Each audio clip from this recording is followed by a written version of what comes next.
എല്ലാ കൂട്ടുകാർക്കും എന്നത്തെ പോലെ ഇന്ന് എൻ്റെ പുതിയ വീഡിയോയിലേക്ക് സ്വാഗതം. ഇന്നത്തെ എൻ്റെ റെസിപ്പി വിഷു സ്പെഷ്യൽ ക്യാരറ്റ് സേമിയ പാൽ പായസം. എങ്ങനെയാണ് തയ്യാറാക്കണമെന്ന് നമുക്ക് നോക്കാം. ഒരു പാൻ അടുപ്പത്ത് വെച്ച് 2 ടേബിൾ സ്പൂൺ നെയ്യ് ഒഴിക്കുക.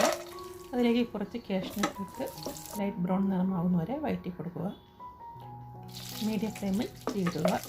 അതിനുശേഷം ലൈറ്റ് ബ്രൗൺ നിറമാകുമ്പോൾ കുറച്ച് കിസ്മിസ് ഇട്ട് കൊടുക്കുക. കരിഞ്ഞു പോകാതെ ഇളക്കി കൊടുക്കണം.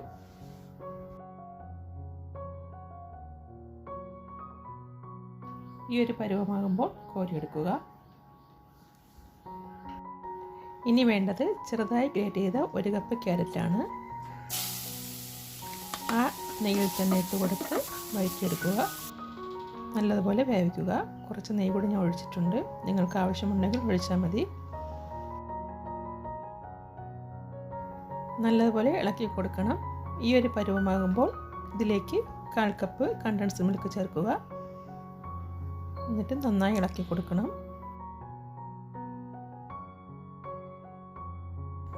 ഈ ഒരു പരുവമാകുമ്പോൾ പാത്രത്തിൽ നിന്നും മാറ്റി വയ്ക്കുക. എന്നിട്ട് ആ പാത്രം കഴുകിയെടുത്ത് ഇതിലേക്ക് ചൂടാകുമ്പോൾ 1.5 ടേബിൾ സ്പൂൺ നെയ്യ് ഒഴിച്ചു കൊടുക്കുക.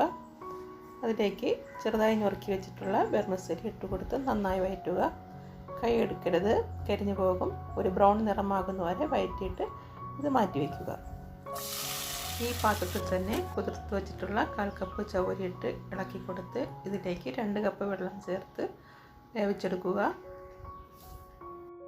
ഇതൊരു 5 മിനിറ്റ് ആകുമ്പോൾ വെന്ത് കിട്ടും. അതുവരെ ഇടയ്ക്കൊന്ന് ഇളക്കി കൊടുത്ത് വേവിച്ചെടുക്കുക. എൻ്റെ ഇന്നത്തെ റെസിപ്പി നിങ്ങൾക്ക് ഇഷ്ടപ്പെടുകയാണെങ്കിൽ ഒന്ന് ലൈക്ക് അടിച്ച് സപ്പോർട്ട് ചെയ്യാൻ മറന്നു പോകരുതേ കൂട്ടുകാരെ. ചവ്വരി വേവിക്കുന്ന വെള്ളം ഊറ്റിക്കളയേണ്ട ആവശ്യമില്ല. അതും ഇതിലേക്ക് ചേർക്കാം. ഇപ്പോൾ ഏകദേശം 5 മിനിറ്റ് കഴിഞ്ഞിട്ടുണ്ട്. സാഗു വെന്തിട്ടുണ്ട്. ഇതിലേക്ക് 1/2 ലിറ്റർ പാൽ ചേർത്ത് കൊടുക്കുക. അതിനോടൊപ്പം തന്നെ 100 ml വെള്ളം കൂടി ഞാൻ ചേർക്കുന്നുണ്ട്. വെള്ളം ചേർക്കുന്നത് വെർമിസെല്ലി വേവാനുള്ള വെള്ളമാണ് ചേർത്തത്. ഇതിലേക്ക് റോസ്റ്റ് ചെയ്ത് വെച്ചിട്ടുള്ള വെർമിസെല്ലി ഇട്ട് കൊടുത്ത് നന്നായി ഇളക്കുക. മധുരം ബാലൻസ് ചെയ്യാൻ വേണ്ടിയിട്ട് 1 നുള്ള് ഉപ്പ് ഇട്ട് കൊടുക്കുക. എല്ലാം നന്നായി മിക്സ് ചെയ്തെടുക്കുക. പായസം തിളച്ചിട്ടുണ്ട്. ഇതിലേക്ക് ഇനി ആവശ്യത്തിന് പഞ്ചസാര ചേർക്കുക. ഞാനിപ്പോൾ 1/2 കപ്പ് പഞ്ചസാരയാണ് എടുത്തിട്ടുള്ളത്.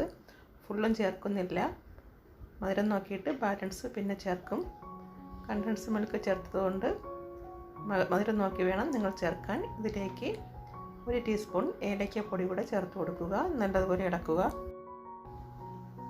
ഇപ്പോൾ വീണ്ടും തിള വന്നിട്ടുണ്ട്. അതിനുശേഷം നമ്മൾ വേവിച്ച് വെച്ചിട്ടുള്ള ക്യാരറ്റ് ചേർത്ത് കൊടുക്കുക. ക്യാരറ്റിൽ കട്ടകൾ കാണും. നല്ലതുപോലെ മിക്സ് ചെയ്ത് ഉടച്ചു കൊടുക്കണം. അല്ലെങ്കിൽ ഇടയ്ക്കിടയ്ക്ക് കട്ട കാണും. മധുരം കുറവാണ്. ഞാൻ മാറ്റി വെച്ചിട്ടുള്ള പഞ്ചസാര ഫുള്ളും ചേർത്ത് കൊടുത്തിട്ടുണ്ട്. അങ്ങനെ ഇതിൽ 1/2 കപ്പ് പഞ്ചസാരയാണ് ഞാൻ ചേർത്തിട്ടുള്ളത്. 1/4 കപ്പ് കണ്ടൻസ്ഡ് മിൽക്കും ചേർത്തിട്ടുണ്ട്. ഇനി ഇതിലേക്ക് റോസ്റ്റ് ചെയ്ത് വെച്ചിട്ടുള്ള കാഷ്നട്ടും കിസ്മിസും ചേർത്ത് കൊടുക്കാം. കണ്ടൻസ്ഡ് മിൽക്ക് ചേർത്തത് കൊണ്ട് ക്യാരറ്റ് പാൽ പായസം അടിപൊളിയായിരുന്നു. നിങ്ങൾ ഈ വിഷുവിന് ഇതുപോലെ ഒന്ന് ട്രൈ ചെയ്ത് നോക്കുക. ഏകദേശം പായസം റെഡി ആയിട്ടുണ്ട്. ഈ ഒരു പരുവമാകുമ്പോൾ തീ ഓഫാക്കുക.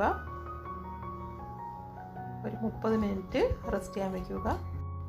ഇത് 30 മിനിറ്റ് കഴിഞ്ഞിട്ടുള്ള പായസമാണ്. നല്ല അടിപൊളി ക്യാരറ്റ് സേമിയ പാൽ പായസമായിരുന്നു. എല്ലാവരും ഈ വിഷുവിനൊന്ന് ട്രൈ ചെയ്ത് നോക്കണം. റോസ്റ്റ് ചെയ്ത കാഷ്നട്ടും കിസ്മിസും ഞാൻ കുറച്ച് മാറ്റി വെച്ചിരുന്നു ഗാർണിഷ് ചെയ്യാൻ വേണ്ടിയിട്ട്. അതിട്ട് ഗാർണിഷ് ചെയ്യുക.